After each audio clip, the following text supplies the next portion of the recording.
Greetings and welcome to the Creator Entrepreneur Podcast, and I'm Stan Houston, and this is for you, yes, especially for you, particularly if you are wondering if you could ever do what we've talked about, a podcast. Well, in our last episode, we introduced you to Roger, who auditioned his program on the Route 66 story, and it was incredible. Great response. And he's going to do it on a regular basis, even though he had never done anything like that before.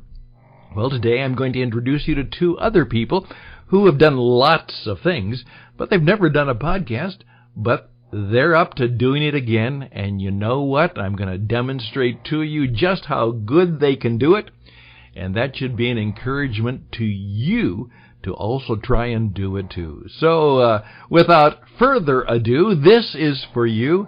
The program is called The Marshal and the Madam, and it begins right now.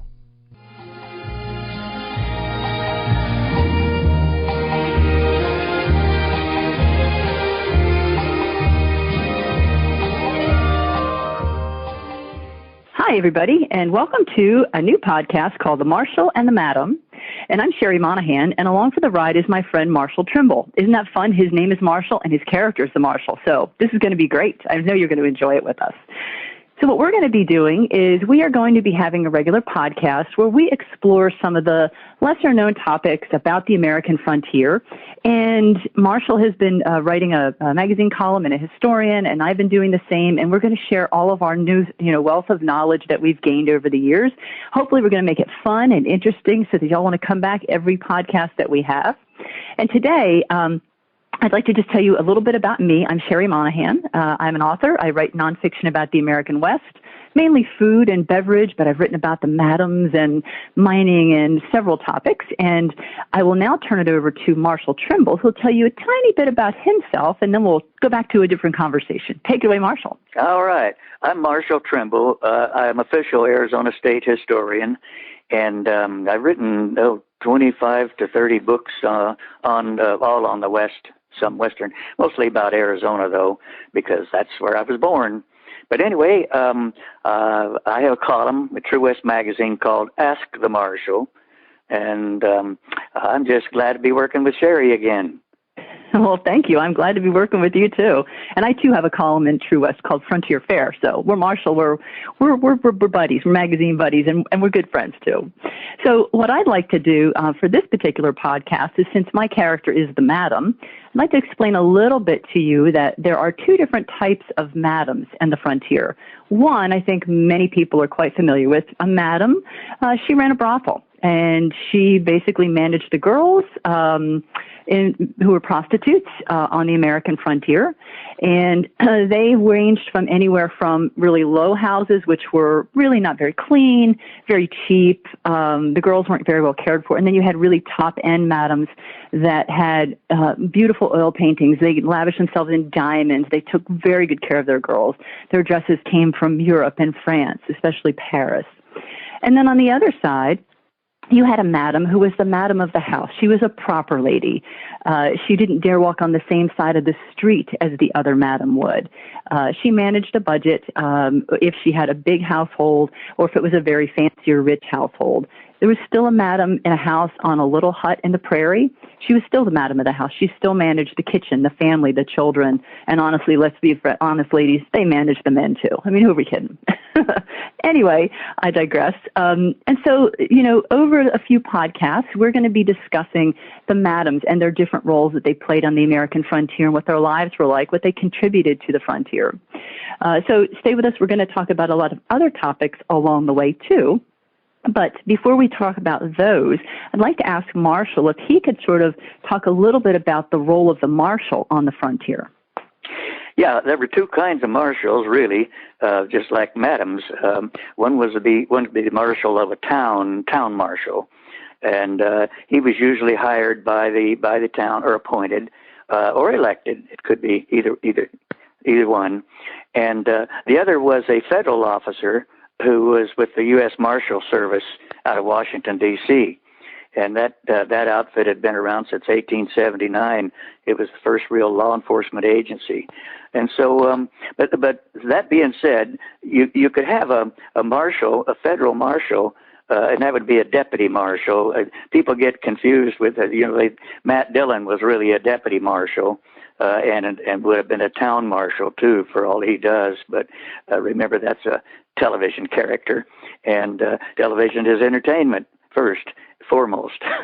So yeah, we had you could have a guy could be a U.S. federal marshal appointed, a deputy marshal, and he could also be a town marshal. An example of that was in Tombstone in the 1880s with Virgil Earp, the eldest of the fighting Earp brothers, and he was appointed a U.S. deputy marshal for Arizona, and he was also the town marshal for Tombstone. And that I have to explain that because usually with a federal marshal, you're only investigating federal crimes, and you're limited to that.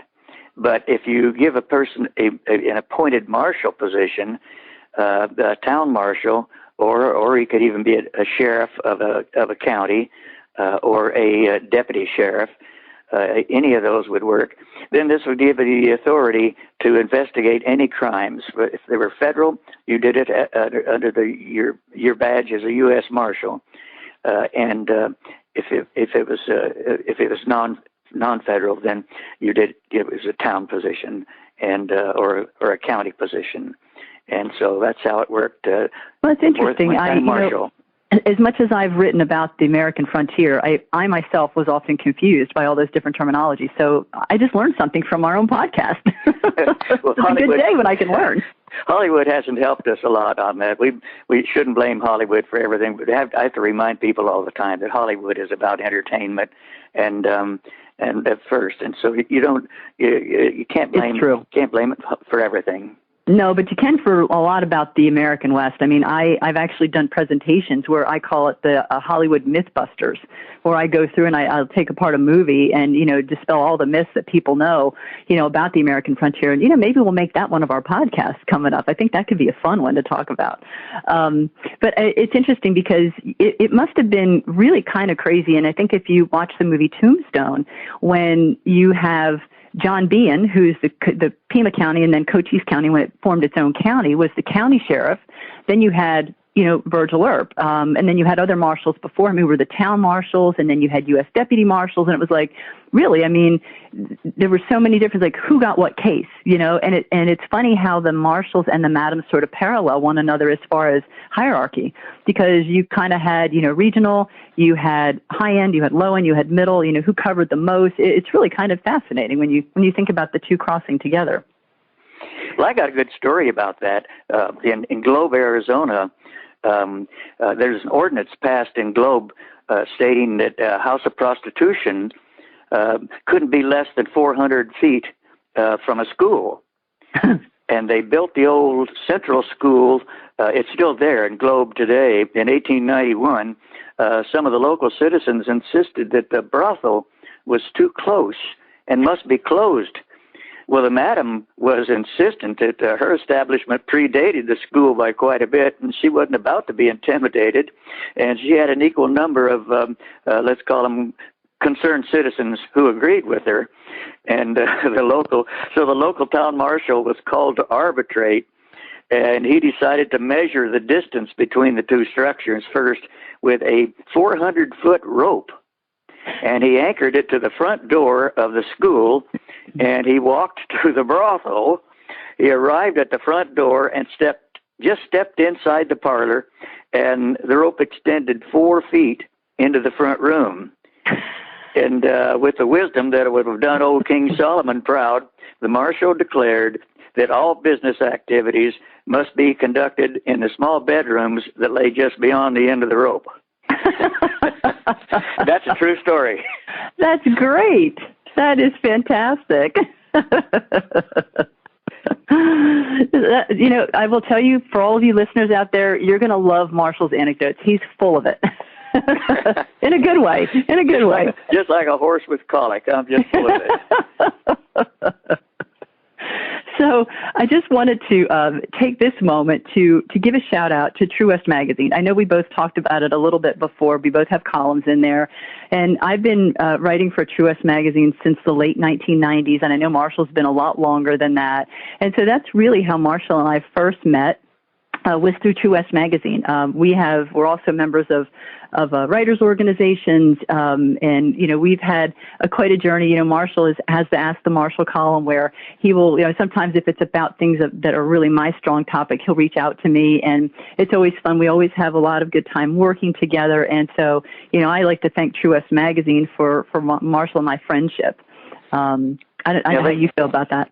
They've really been a good outfit to work for, and Bob Bosbell, and they moved it out to Arizona from Oklahoma, Stillwater, Oklahoma, about 1999, I think it was.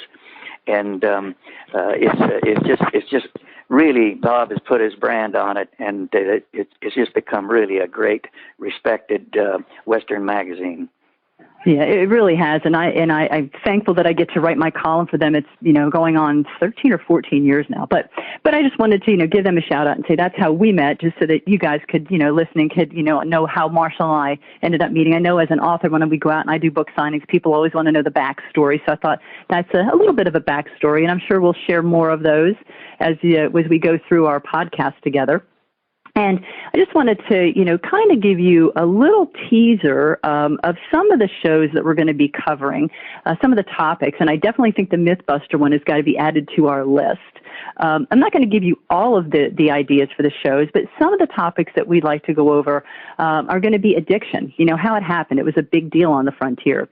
Cooking on the Frontier, which is one of my, topics. That's how I started writing about the American West, is about the food.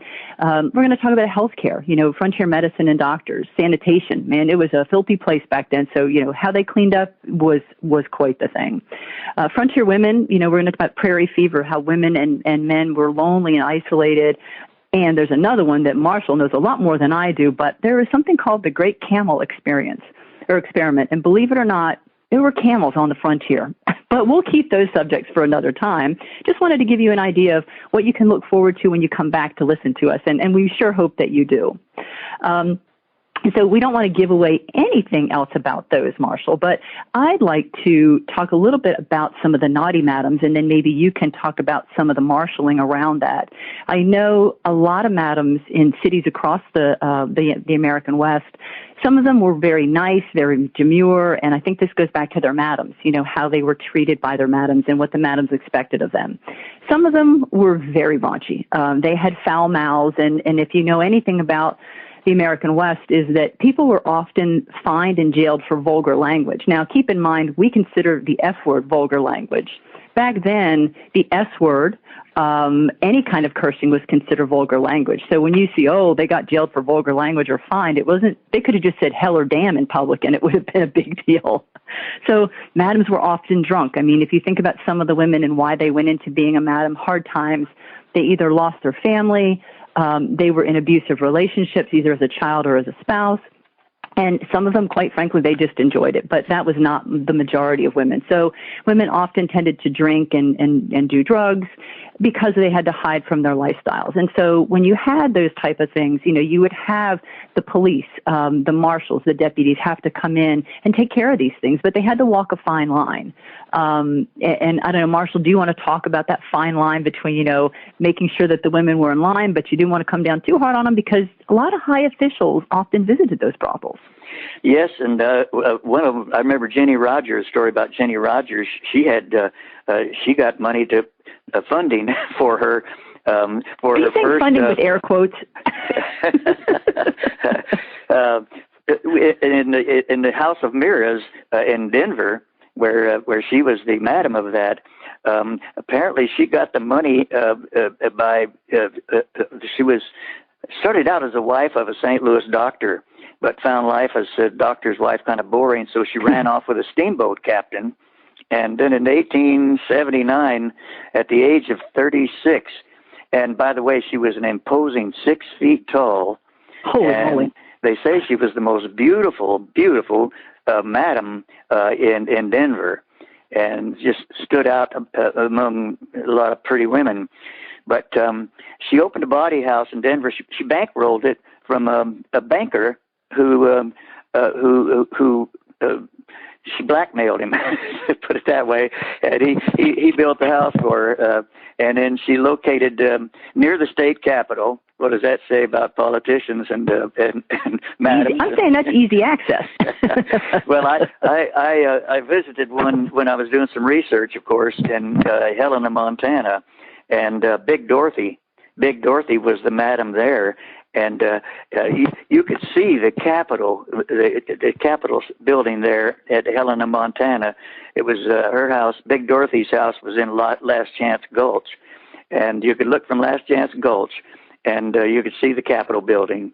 So anyway, she was located near the state capitol in Denver, and she had two lovers, one in Denver and one in Salt Lake City. And she could have two lovers, but she drew the line at allowing one of either of them the same privilege. And she caught one, apparently just a young guy. She liked the young guys. And this cougar woman, 23-year-old Jack Wood, and she caught him in Salt Lake. She caught him in the arms of another woman, and she shot him. Serve him right. She's nobody to trifle with. And he did live, but after he healed, they got married. And when he died, yeah, love is strange. When he died 7 years later, she erected a monument to him in Salt Lake City that was 8 feet tall. Well. She's one of my favorites, though. She's I call her Two-Time and Jenny. I told you Marshall would have some great stories for us, so I can always depend on him for that. So, I mean, it is really interesting when you look at the whole Madam and Marshal thing and how they're connected on the frontier. I mean, it really was an interesting job. I mean, some of the Marshals, when you read the stories, and I'm a big person who loves to research the old Western newspapers. There's so much great information in there. And so you'll see these stories where some of the cops were just like, oh, here they go again, you know, and they just kind of looked the other way. And then there were the other ones that were probably new or rookies, or they wanted to make a name for themselves, and they were really stern, and they would, you know, slap the cuffs on them and take them down to the pound or the jail. I call it the pound, but the county jail or the city jail, and lock them up and try to throw the book at them. And it was just always amazing how I remember when I did research for my California Madams book, there was one woman who basically everybody in the town liked to go visit. All the men loved to go visit, and I say that in air quotes.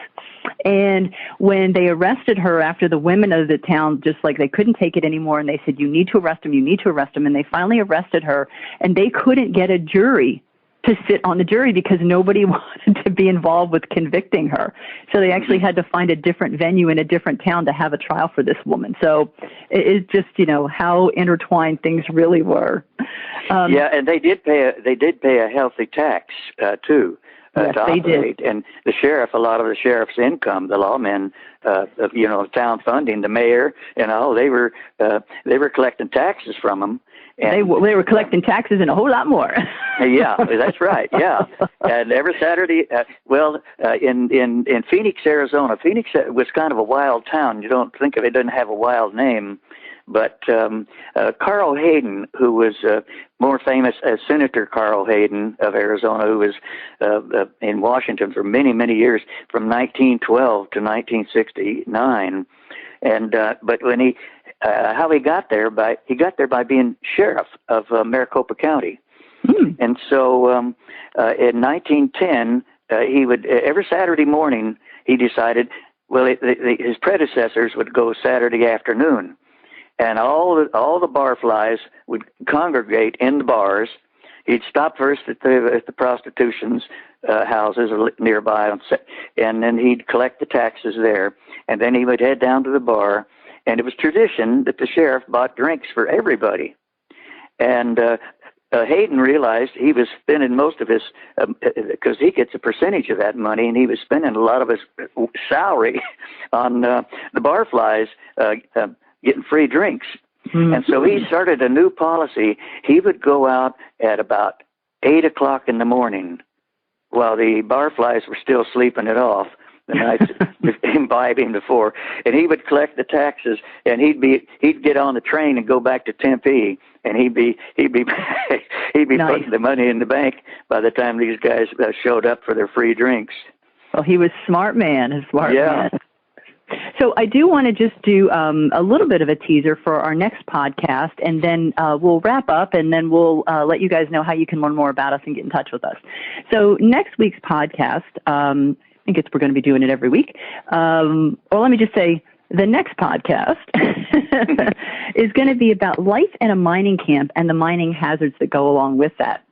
And it's really fascinating when again, Hollywood sort of paints a different picture. So what we'll be sharing with you will be, what really life was like there. What kind of income did they have? What did the town offer them? How was a mining town? What did that look like? What did it sound like? What did it smell like? Sort of try to take you back in time a little bit and steep in history. Marshall, do you have anything to add to that, or should we just leave it there? Well, have we got a minute? Yeah, go for a minute. A little short one here. The two greatest strikes in Arizona history happened in kind of an odd way. A burro strayed during the night up near Stoneman Grade right out near the Superstition Mountains, and they had been looking for a lost mine. There was a lost mine. A man called it the Lost Sullivan Mine. And Sullivan had taken this rich silver ore out of it, but he disappeared, and they thought the Apaches had got him. And so they called it the Lost Sullivan Mine. And they were out looking for it. Everybody was looking for the Lost Sullivan Mine. And they had a burro with them, pack burro, and that one night the burro strayed and wandered off into the next morning they picked up his trail, and they tried to track him, and they tracked him down finally, and there he was standing on top of the Lost Sullivan Mine, the lode of the silver there, and it turned out to be the richest silver strike, the richest silver mine in Arizona history. Amazing. I hope they named it after the burro and they gave him all he could eat every day. I hope so too. There's more to that. There's more to that story, but I'll save that for another time. Save it for the next podcast. We talked about mining town. Sullivan became found again. There you go. No longer lost. So I just want to let you guys know how you can learn more about me and get in touch with me. It's very easy. You can go to my website. It's SherryMonahan.com. And in the podcast information, you'll be able to see how to spell that and how to get to that. And Marshall, do you want to tell everybody what your website is and what your email address is so they can either learn about you or email you? Yeah, it's email that's how I get most of my queries and things like that. And it's Marshal . And that's Marshall with 2 L's, not one. Marshal.Trimble. And I've always is changing. And it's at ScottsdaleCC.edu. I'm still at Scottsdale Community College after 50 years. Mm-hmm. And so it's Marshal.Trimble at ScottsdaleCC.edu. Or if you look in True West Magazine, the Ask the Marshal column there, it gives my email address. And then my website, if you want to know my wicked past, it's MarshallTrimble.com. Okay. And again, his information will also be, in the information with the podcast. You guys can see it and get in touch with us or learn more about us. And with that, I guess we'll end. And we don't have any other information to share with you right now, but make sure you tune in for our next podcast, and we'll be telling you about life in a mining town and some of the things I bet you never knew about mining towns. And with that, we will say happy trails. Happy trails to you until we meet again. Happy trails to you. Keep smiling until then. Who cares about the clouds when we're together? Just sing a song and bring the sunny weather.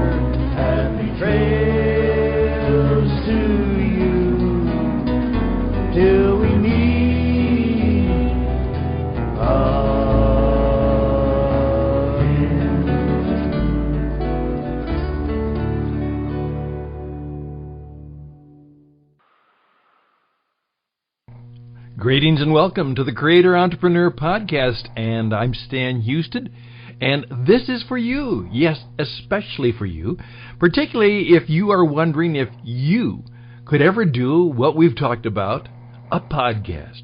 Well, in our last episode, we introduced you to Roger, who auditioned his program on the Route 66 story, and it was incredible. Great response. And he's going to do it on a regular basis, even though he had never done anything like that before.